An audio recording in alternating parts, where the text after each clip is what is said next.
The ED and CBI submitted extradition requests in September 2024. More news coming in on the matter amid the arrest of fugitive businessman Mehul Choksi, wanted in India in connection with the Rs 14,000 crore PNB fraud case. In Belgium, Gaston Brown, Prime Minister of Antigua, has said that while their government had revoked his citizenship, the matter is now pending before the courts. Brown said he didn't know if Choksi had left Antigua. My colleague Javed Hussain with us on the broadcast. Javed, take our viewers through the details.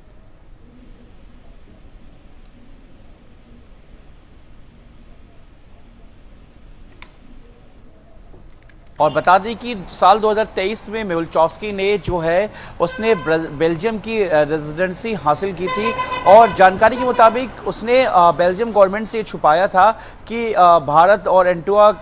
के बारे में ऐसा जो जानकारी मिल रही है। और ED यानी कि ईडी ने जो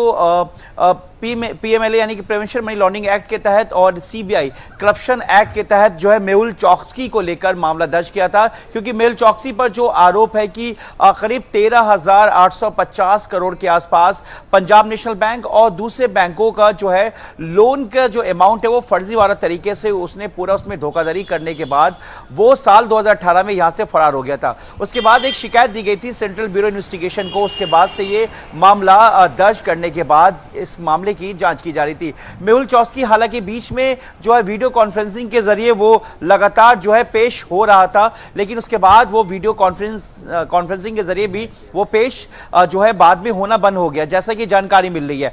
देश की सेंट्रल एजेंसी ईडी और सीबीआई दोनों मेहुल चोक्सी को लेकर अलर्ट थी और उसके एक एक मूवमेंट पे नजर रख रही थी। जिस तरीके से भारत से फरार होने के बाद एंटीगुआ, उसके बाद दूसरे मुल्कों में वो गया और अब जब वो बेल्जियम से स्विट्जरलैंड भागने की फिराक में था, जो जानकारी मिल रही है, इसी बीच जो है ईडी और सीबीआई ने बेल्जियम सरकार को, गवर्नमेंट को रिक्वेस्ट करती है कि मेहुल चोक्सी को गिरफ्तार किया जाए। उसके बाद मेहुल को गिरफ्तार किया जाता है साल 2021 और साल 2018 के एक वारंट को लेकर हवाला देते हुए। इस पूरे मामले में अब इंतजार है कि जिस तरीके से 26/11 के मास्टरमाइंड आतंकी ताऊर राणा की बात करें या फिर इसके अलावा दीपक बॉक्सर की बात करें, अबू सलेम की बात करें, सचिन बिश्नोई की बात करें, तमाम जो दूसरे आतंकी और गैंगस्टर्स हैं, और अब जिस तरीके से फाइनेंशियल जो फ्रॉड का मामला आया है और तकरीबन पंजाब नेशनल बैंक और दूसरे प्राइवेट बैंक का भी नाम सामने आ रहा है, इस मामले को लेकर एक लंबी जो है फेरिस्त चल रही है।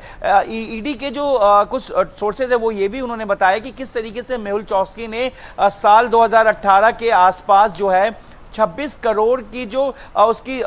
डायमंड्स का एक एसेट्स था, उस एसेट्स को उसने 3800 करोड़ बताया था। यानी कि पूरी तरीके से जब बाद में एजेंसीज ने उसकी क्वालिटी चेक की, उसके वर्थ को चेक किया, तो 26 करोड़ का जो वो उसने वर्थ बताया था कि 3800 करोड़ है, वो फर्जी पाया गया। ऐसे कई मामले हैं जिसमें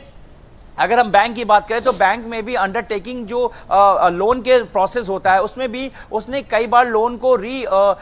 मतलब उसको दोबारा से बार बार रीअपडेटेड करवाते हुए उसने बैंक लोन लेता रहा। इसी बीच में जब कुछ बैंक के अधिकारी चेंज हुए तब उन्होंने देखा कि इसमें लगातार पहले की जो लोन की अदायगी है वो नहीं दी जा रही है, उसके अलावा लोन पे लोन लिया जा रहा है। तब इसकी शिकायत भी दी गई। उसके बाद मुंबई पुलिस ने भी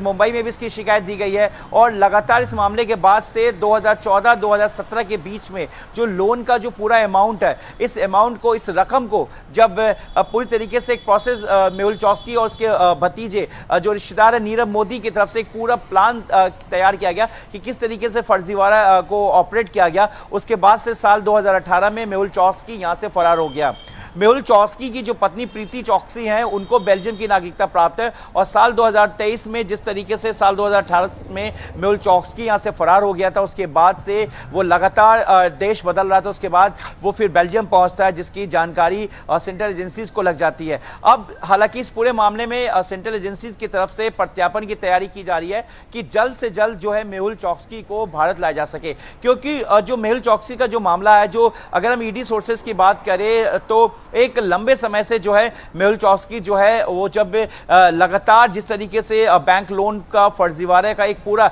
एग्जीक्यूट कर चुका था, उसके बाद वो यहाँ से फरार हो गया। तो ऐसे में एक बहुत बड़ा जो अमाउंट है वो मेहुल चौकसी पर है। हालांकि ईडी ने उसके कुछ एसेट्स को अटैच भी किया है, कुछ करीब 125 करोड़ की जो रकम है उसे लौटाया भी गया, लेकिन बाकी जो एसेट्स हैं, जो बाकी अमाउंट्स है, उसको फिलहाल जो सेंट्रल एजेंसीज है उन्होंने अटैच कर रखा है और अब जो इसके जो हकदार है उनको लौटाने की तैयारी की जा रही है। लेकिन वहीं दूसरी तरफ जिस तरीके से मेहुल ने एक पूरा बैंक के लोन का फर्जीवाड़ा किया, उसके बाद यहां से फरार हो गया। उसका डायमंड का एक बड़ा कारोबार है और जानकारी के मुताबिक करीब भारत से विदेश तक उसके 4000 शोरूम है जो उसके ब्रांड्स के नाम से शोरूम है। और इसी एक अच्छे बिजनेस को किस तरीके से जालसाजी तक पहुंचाया गया, जिसको लेकर आज मेहुल चौकसी जो है वो फरार चल रहा था। लेकिन अब वो बेल्जियम पुलिस के हत्थे चढ़ चुका, बेल्जियम पुलिस उसे गिरफ्तार कर चुकी, इस वक्त वो जेल में है। और वहीं दूसरी तरफ जो मेहुल के जो वकील है उनका ये उनकी माने तो